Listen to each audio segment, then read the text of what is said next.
Good afternoon, everyone. It's lovely to be down here. I've never been in this beautiful friary before. And I asked two people in the town where it was, and both of them shook their heads and didn't know. So I don't know if that's a good sign or not.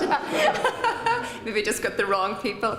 But anyway, and in fact, it's hard to miss. It's absolutely beautiful. And thank you, Father Gerry, for that introduction. It's lovely to see Father Gerry down in his new home place here. And it's lovely to see you all in the safe, white, beautiful white robes, because you know that you're speaking to a friendly crowd, and in my line of work, it's not always a friendly audience that we have. So it's lovely to have that today. So I'm going to talk about achieving best care when prenatal diagnosis is given. As Father Gerry said, both myself and Vicky are from the Parents Support and Advocacy Group, Every Life Counts. And both of us at different stages got the news that our little children were not going to make it very far at all, and we'll let Vicky tell her own story about that later. So to start off, I wanted to sort of explore what is the current frame. We've heard a lot about this particular issue. It's one of the hard cases that indeed comes up all the time in media. It's the word fetal abnormalities is bandied about a lot in media among our politicians. And so we want to explore what is the current frame, what is people's understanding out there about this issue, and then we're going to look at it with a parent's perspective, what actually helps in these situations, what practical help is needed on the ground, and what are parents themselves saying about this, because in all the media reports we're not hearing we're not actually hearing about the vast majority of parents that are keeping these babies and looking for better care on the ground. Their voices have really been drowned out in this whole politicised debate. And then I'm going to just briefly look at the law and culture and have a few reflections on that and how law impacts culture and will ultimately affect the care that parents like myself and Vicky get when we receive a poor prenatal diagnosis. The law means a lot in terms of practicalities on the ground. So these are some of the things that people have said when talking, people that should have known better when talking about these issues. These are politicians, these are media people, these are even medical doctors themselves that would claim to be good medical doctors. So they've called these little babies that are not going to live long past birth, often fetal abnormalities. They've called them incompatible with life. They've been referred to as babies with no head, doomed pregnancies, anacephalic. We've even had to listen to the fact that these babies, the total inaccuracy, that babies suffer in the womb. And a judge recently said, I think a year ago in Belfast, the High Court ruling that there's absolutely no human life to protect here. So these are the sorts of things that parents like myself and Vicky are hearing day in and day out. So this is some of us from the Every Life Counts support network, and it was that type of frame that propelled us to speak out, to share our stories, to put photographs and images of these babies online, to show their humanity, and to really appeal to the culture, to media, to whoever would listen, that these children are human beings with dignity and worth. And in fact, the time that their parents have with these children, no matter how short, means everything and is an important pathway towards healing. So that's very much the message of Every Life Counts, seeking best care for families where baby may not live long past birth, and really looking to help the culture understand these situations. So first of all, we probably focused a lot a couple of years ago on the term fetal abnormality or incompatible with life, because this was a term that really the media got hold of. It's still used unapologetically, as I said, from people that should know better. And why is there a problem with that? Well, because doctors themselves and experience shows, and in an age of social media, everything changed as well. Because we could actually see the inaccuracies of these claims. Because no doctor can say, firstly, how long a baby with a life-limiting condition will live beyond birth, is my story and is testimony too. Because the term is not found in any medical textbook, so it's a politicised term, it's an ideology to dehumanise the child, as you'll understand. Because most of these babies do actually live beyond birth. And I said that recently, just last week on the radio. When somebody called in about how terrible it is that we actually have to, that women are forced to travel over to get what they call health care. in another country. And I was able to say, well, 72% of these little babies with anencephaly do live beyond birth, and that time means everything to parents. And even when these little ones don't make it to birth, as the stories will show later, and Vicky will share, the time that we have with them means everything as well, even if they are born sleeping, as mothers will describe it. So even with the most severe condition, over 72% of these little ones with anencephaly, that means part of the brain isn't developed properly, do live beyond birth. And these are all factual information, and that's from the British Journal of Obstetricians and Gynecologists. As far back as 2006, they've been saying this. Because the medical literature says it's misleading and should not be used in counselling. Again, medical journals have been saying this. Don't use this term. It's inappropriate. There's such a vast array of ways that the same diagnosis can impact a child, especially with the conditions like trisomy, chromosome conditions, like what my daughter has. So the HSC here in the Republic, we're actually very good and very open. And I think there has been many fruits from parents like Vicky and myself and others actually speaking out in media and sharing our stories, because the midwives are very open and they want best care. A lot of the doctors on the ground actually really do want to help families in these situations. So they listened and they had a consultation the length and breadth of the Republic, and they actually said in their conclusions that this term should not be used in counselling, and they really promised that they would implement new standards of care in hospitals for families that were given this diagnosis. And what is this beautiful model of care? It's called Perinatal Hospice and Palliative Care, and perinatal just means around the time of birth. And it's a beautiful model of compassionate care that begins at the very time of diagnosis. So what parents have been saying in these consultations is, what helps is that from the moment that you get that diagnosis, the language that's used to describe your child is humane, it's accurate, it's factual. So just factual information. What also helps parents is to see maybe a wee image of another child, or to hear another family's story, to be put in contact with other parents with these situations. And then the parent is referred to a specialist team, which can be a chaplain, a midwife, a bereavement counsellor, and a neonatologist. So the hospital has a pathway of care for that particular parent.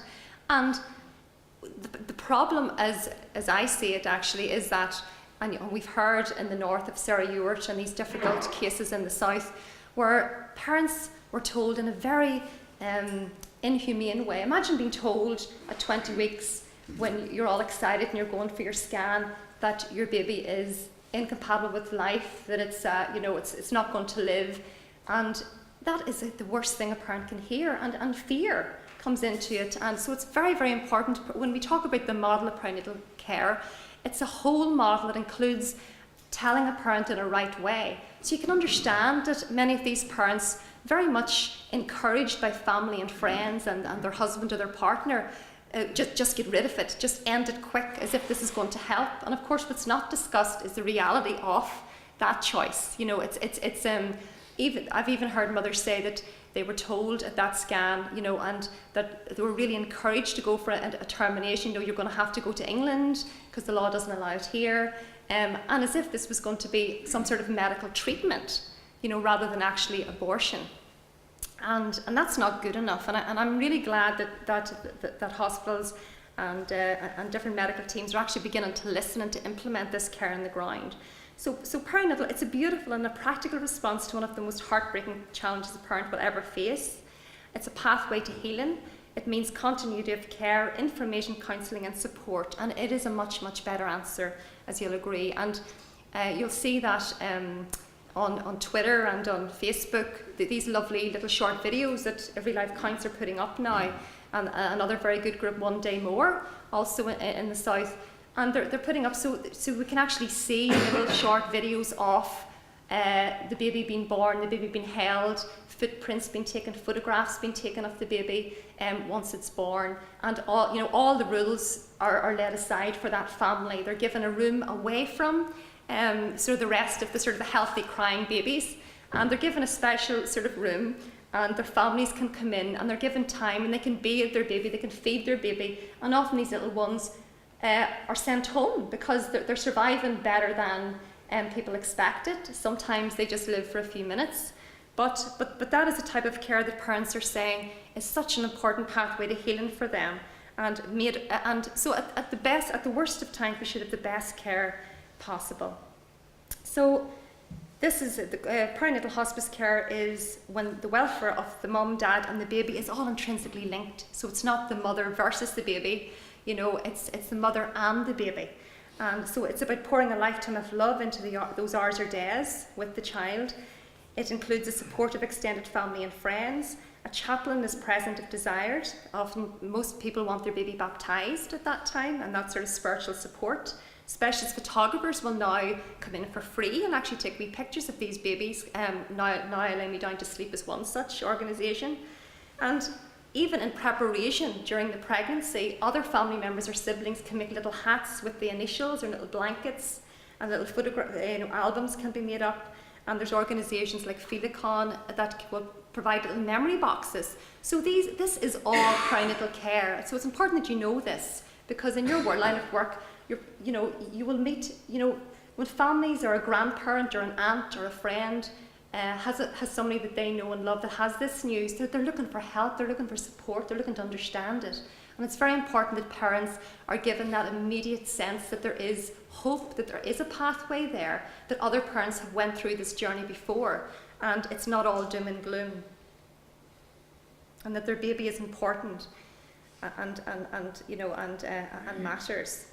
Another area of perinatal care, which is very important, and as part of my story, is the baby should be examined after birth. The baby should, and often this isn't happening. I was actually quite disturbed after when I got home with my daughter and things stabilised with her, and I started looking up stories and looking for, so I was living in the United States at the time. And as I read the stories, I thought, you know what, these parents, these babies like Kathleen are just being brought home to die, or they're not even being examined in hospital. And that's all part of how a lack of a proper model of care actually impacts on the child's lifespan as well. So appropriate medical intervention should always be given. The baby should be examined. If the baby's going to pass away, it's going to be pass away, but too many times these babies are given up on too easily by the medical professions, and that's a reality that one such parent called Barbara Farlow that I had the pleasure of meeting from Canada, her little daughter Annie was diagnosed with trisomy 18 Edwards syndrome, and she was hospitalised. She didn't get the diagnosis until Annie was born, and so she was given treatment after birth, but then the hospital actually, when Barbara wasn't there and her family weren't there, actually really did induce the child's death, and it went all the way to the courts and the family lost, but the hospital did admit that protocols were not followed. They had given her a high dose of a certain drug that actually induced her death. And that mother, Barbara, devoted many years of her life, and still does, to research into these conditions, into the trisomy conditions. And she's a very, very powerful speaker, actually, on these conditions. So the baby's unable to reach the full potential, and the question that I always encourage parents to ask the medical professional is this medical intervention for my baby going to be a bridge to healing? Is it going to be a bridge to healing? And when I was in the United States with Kathleen, my daughter, that was something that Tom, my husband, and I, we actually phoned a Centre for Bioethics in Washington, because the doctors were it's very easy to get confused. My daughter Kathleen wasn't diagnosed in the womb, she was diagnosed after birth, and so treatment was automatically given her. And she was doing very well, and then it came to the point where she needed another little bit of surgery to prevent reflux, and we just wanted to be sure that we were doing the right thing. And and I would have considered myself very clued in and very pro-life for years, but you can get very confused when you're in that medical environment. And a term that was immensely helpful for me to communicate to the medical team looking after my daughter was, is this feed tube going to be a bridge to healing? Is this heart surgery going to be a bridge to healing? And common sense comes into play there, and wanting the best for the child comes into play there. But it's an issue that actually has not been highlighted, I think, enough in this whole debate, the aftercare of these babies. And I think that it's something that we need to get much more clued into. With my daughter Katherine, if she hadn't been diagnosed before birth, there's no way she would have been here today. They just treated her like every other child at that time of birth. She was rushed to ICU, she was given the best care possible, she was ventilated for 1 or 2 days. And if she hadn't have come off the ventilator and she had passed away, we would have been totally devastated, of course, but we would have been very much at peace with that God had taken her, that was his plan, we'd done the best for her. Many parents don't have that peace, unfortunately, because they didn't know to ask for their child to be examined. And that's something that research is showing us, that almost sometimes a diagnosis before birth can be a self-fulfilling prophecy of an early death afterwards. So, I have to rush on here. So let's meet some of these little babies. This is little baby Maya. And I think the images are very, very important because they show that these children are just beautiful little family members, sisters, daughters, brothers, and they deserve to be protected and loved and cherished by our in-law and in practice in Ireland. So little Maya lived for 1 hour and 13 minutes after she was born, and her mummy Kira said that these minutes will last in my mind, heart and soul for a lifetime. Maya was alive and kicking in my womb, and she was a determined little fighter who was adamant she would meet her mummy and her daddy. And that's little Maya. And we have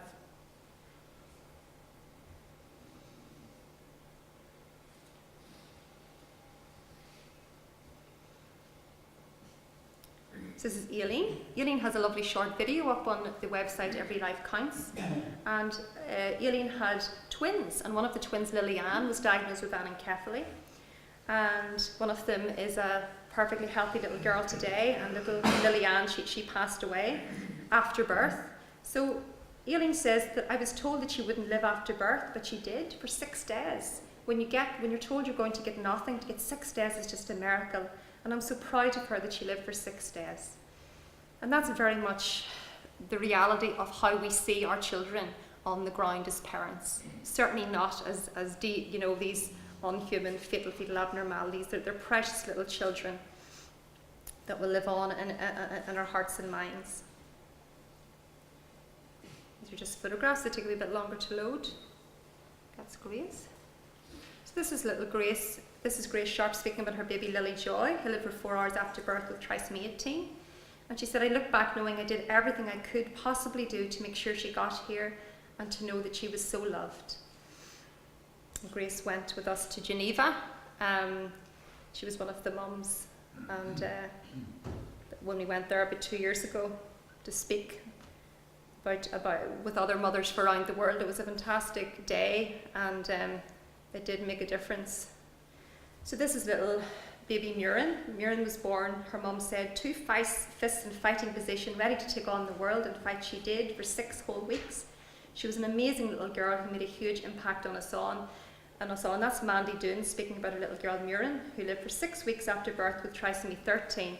And baby Miren was taken out to football matches, and she was just very much involved in everyday life after birth. And so her mum and dad had very fond memories of that time with her.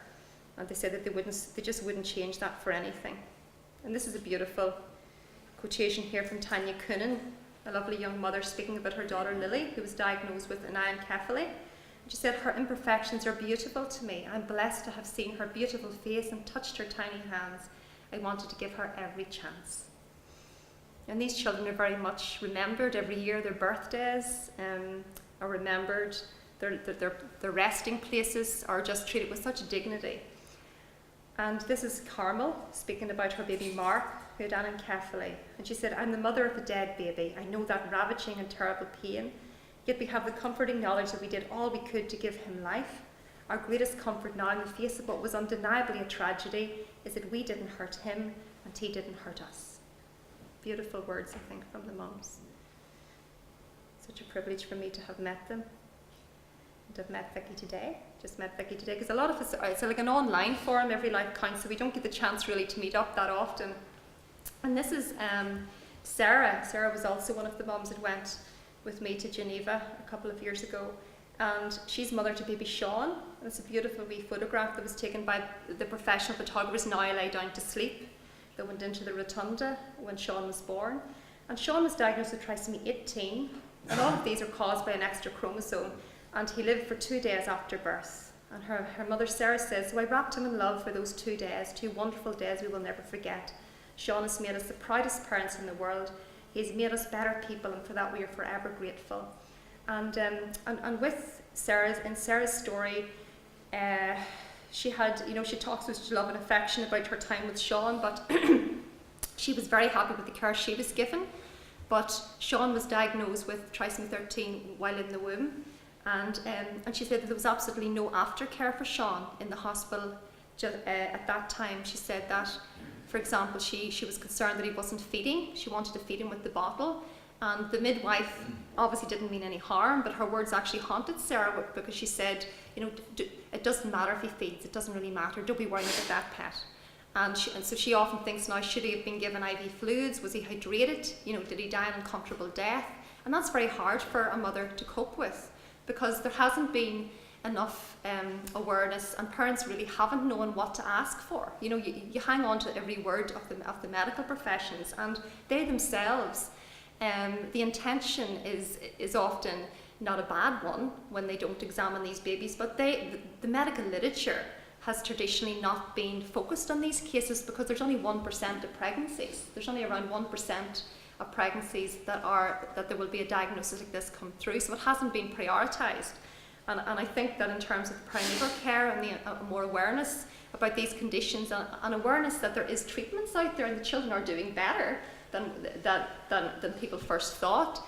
It's a bit like the children with Down syndrome. 50, 60 years ago they were just written off, and now children with Down syndrome are doing very well, thank you very much, and making amazing achievements. So a lot of it's just to do with medical professionals coming up to date with the research. So I'm going to fly on here. And this is little Mandy speaking about her daughter Cara, who was diagnosed with trisomy 7 and monosomy 13. And she says, I'm so proud that my body was Cara's safe haven for those 38 weeks. It was her home. She nothing but love and our time together. Just beautiful mothers that have, sacrificed their privacy really to put their stories online. And this is our lovely Vicky speaking about her little girl Lillian, who trisomy 18.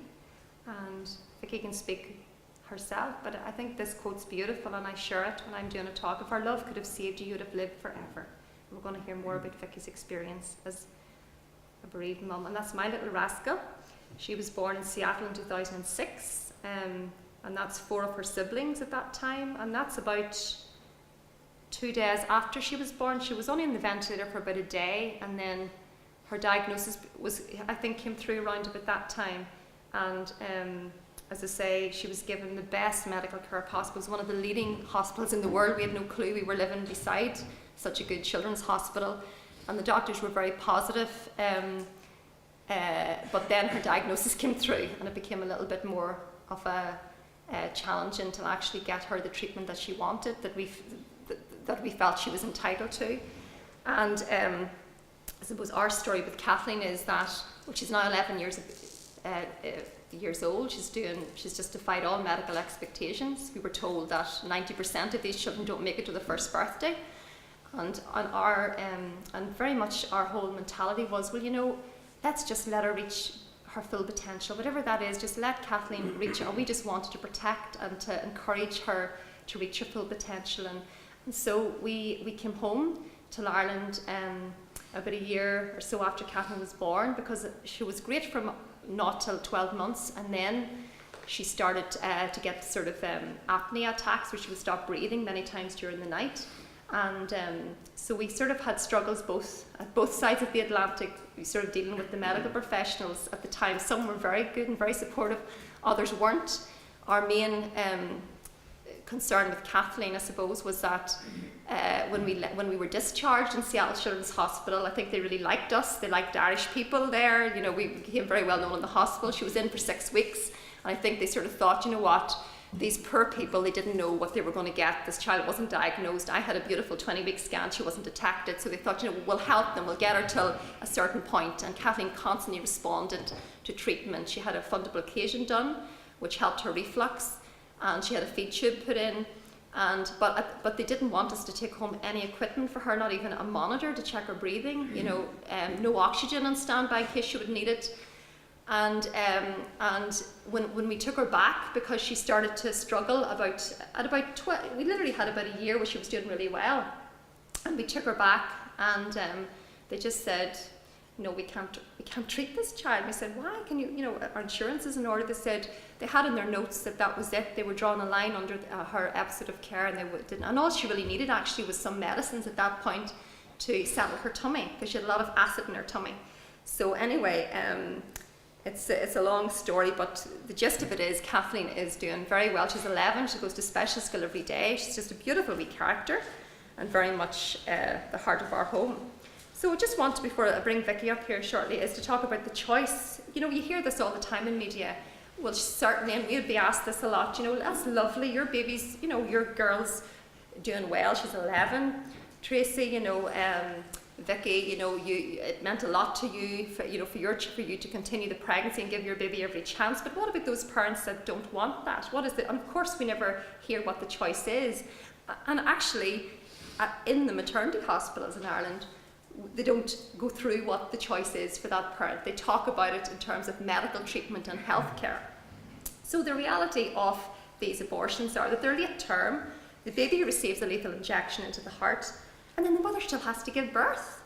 People forget that. The mother actually still has to give birth to that baby, which is highly traumatic, and it's more difficult to give birth to a baby in those circumstances than a natural childbirth, where the child is alive and kicking. So this is important. A new study found that mothers are significantly more likely to suffer depression and despair when undergoing abortion after a diagnosis of anencephaly, which is, I think, extremely telling. Parents who carry their babies to term report experiencing great love despite their loss, and find the time together as an important pathway to healing. So these are sort of things that are all coming through, things that we've been saying as parents. So the reality is that these aren't doomed fetuses or anencephalics or incompatible with life or fetal abnormalities. These are babies with a severe disability. I think we need to keep saying that. These are babies with life-limiting conditions. They're babies with a severe disability. They do not suffer in the womb, and any pain after birth is managed with palliative care. However short their lives have value, just as much as yours or mine. And what is the relationship between law and healthcare standards? Choice can become an expectation to abort, as we know in other countries. The minute the law changes, what's different about people, mothers and fathers living in the UK as opposed to Ireland? Why is there 1 in 5 babies aborted? Why are 90% of babies with Down syndrome aborted? And why are 90% of children with any disability aborted? Are they any better than us? No, the law creates culture. So if you change the law, what does that culture then say about the value of that child to those parents that have just received a very bad or shocking diagnosis? Everybody wants a healthy child. I did, I'm sure Vicky did. But what happens in those situations where a child isn't healthy as we had hoped and has a disability, no matter where that disability is on the spectrum? So once the law changes, as we know from all over the world, that law has a direct impact on the culture, and on the medical culture in particular. So because if the law says that you have a choice to end the life of your child right through 9 months of pregnancy, what on earth does that say about the value of disabled people? What does it say? It just says, and yet, so we're living in this weird world of contradiction where we celebrate the Special Olympics. We have laws around ramps and wheelchair access and fair employment for people with disability, but yet, the law says in most countries around the world that through all 9 months of pregnancy, that child's life can be ended simply because he or she has a disability. So I think we need to be saying this in relation to Ireland at this time. This is just about the prenatal diagnosis and the plan of care. This is research by Dr. McCafferty that showed that it's just basically factual information to show that when a child is diagnosed before birth, it affects the care after birth. And the biggest significant factor in terms of these little babies with life-limiting conditions, in terms of what causes their lifespan, the biggest factor impacting in their lifespan is, guess what, a prenatal diagnosis. So that's the biggest factor that will impact on a baby's lifespan, is if they are prenatally diagnosed. So I think that tells its story about the aftercare. So anyway, I'm going to fly on here quickly. Okay, I discovered your story. And that's wee Katherine Rose, who is now 11. She's a little rascal. And she is quite a mobile little child. She smiles and hugs. That's how she communicates. And she's one of the oldest children living with trisomy 13. But there are others. And the lifespan of these children is actually improving all the time. And the important thing to remember that with the same diagnosis, every single child is different. It impacts children in very different ways. So when we talk about Edwards syndrome or trisomy 13, all of these different conditions, they all impact the same child. The same diagnosis can have a really varying impact on, and it's so important that children are treated as a unique child and not as a fatal diagnosis. And that's the important message, I think. What is the future of healthcare in our country if the youth goes? Well, can healthcare be value-free? Of course it can't. How can healthcare be value-free? You know, it's not working very well in other countries. It's not value-free. The law, it will impact the ethos of those doctors. And our medics simply then become and for the life of me, I can't understand why more and more doctors and nurses and midwives are not speaking up at this time. Because they themselves will be directly impacted by this, as they are in other countries, as midwives have lost their jobs in England, because the conscience clause over there does not go far enough. And there was 2 midwives recently in Scotland that lost their jobs because they weren't, you know, the law said that that even though they didn't have to directly, that they were allowed not to directly perform an abortion, but they actually says, well, actually we don't want to be any part of this. We don't want to be in the same ward as this. We don't want to have any part in preparing the patient for an abortion. That goes against our conscience, and they were sacked. So there's huge issues there that need to come out in this debate also about conscience, and it's not looking too good in other countries. In Sweden, I think there was a midwife visited here recently in Dublin. She did a talk and she lost her job because she wouldn't actually directly perform abortions. So it leads to culture, and we really are very much at a crossroads at this time. So just to finish here before Vicky comes out, this is a wee quote by Jean Vanier. Every child, every person needs to know that they're a source of joy. Every person needs to be celebrated, and only when all of our weaknesses are accepted as part of our humanity can our negative, broken self-images be transformed. And to love someone is to show them their beauty, their worth, and their importance. And I'm going to leave it there and let Vicky take over now with her story.